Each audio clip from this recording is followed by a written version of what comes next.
So my understanding of the bonus wrap-up was I get to hold the drumstick and ask you questions. And is there any more like an amateurish thing than to call the microphone a drumstick? The only thing that exposed you as being a rookie is that you called yourself out for being a rookie. Got it. Where you're from, you just call Mike's drumsticks.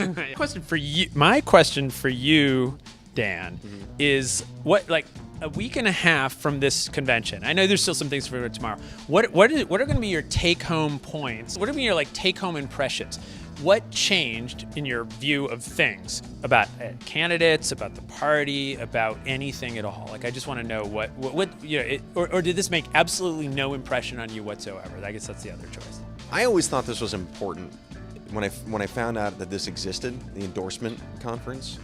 I go, oh, that sounds like a big deal. Because you get the Democratic Party endorsement, and when a voter goes to the polls, they're probably just going to vote for the one that says Democrat, and that's all the advertising they've been seeing anyway. But seeing how hard all the candidates work to get the endorsement shows how important they think it is, and they know it is. One of my big takeaways is that, oh, this is even more important than I realized it was. This is a decider. How have you used or experienced the sort of that thing, which is that candidates actually reach out to you and want to talk to you? Where I think I did well is I researched most of the candidates for the offices that I knew I was going to be choosing someone and not vote no endorsement. Where I think I could have done a better job is when Becerra's people reached out to me and said, hey, will you endorse our candidate Becerra?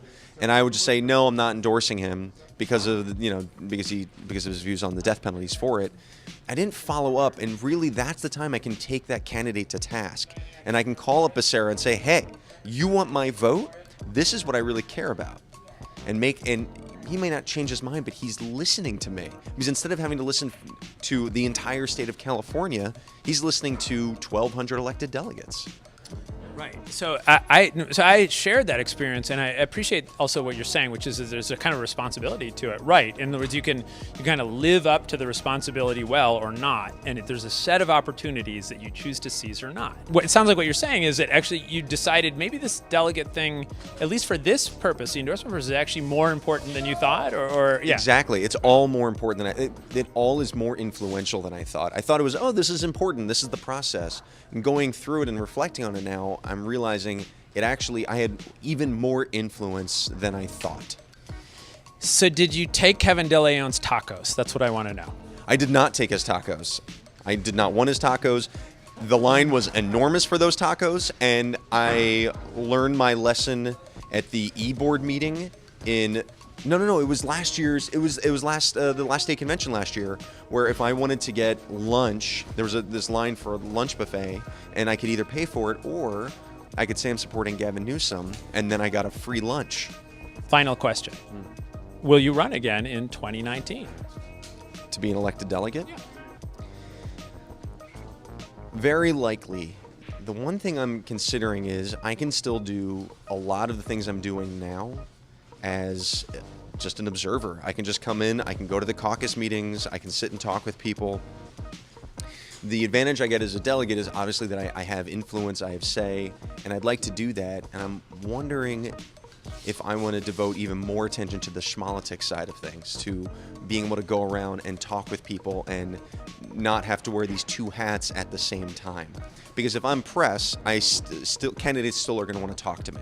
I don't need to be balancing, I'm a delegate, also I'm a journalist. And I'm aware of the quid pro quo where Ricardo Lara today was working the line when we were all waiting to go vote in the endorsement process.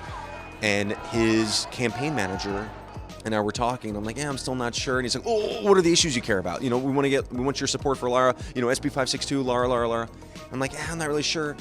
And then I also said, and I would like to talk to him. Also, I have a politics podcast, and I pull out my card. I'd like to get him on the show as well. And so he comes over, we start talking. All the viewers can also benefit from hearing what the hell the job is that you're running for, like what you do as insurance commissioner, and you can give me the pitch. And he's like, yeah, of course. What is insurance commissioner? The insurance commissioner is essentially California's largest consumer protection agency. We keep the insurance companies accountable for working folks. But he's really just trying to get me in that moment. And I don't like that I'm wearing both those hats at the same time. I feel like I have a conflict of interest. I got you. The answer is you're running again. This has been Schmolitics with Ron Gordon and Dan Birnbaum. I mean, Dan and Don. yeah, you got it. You got it.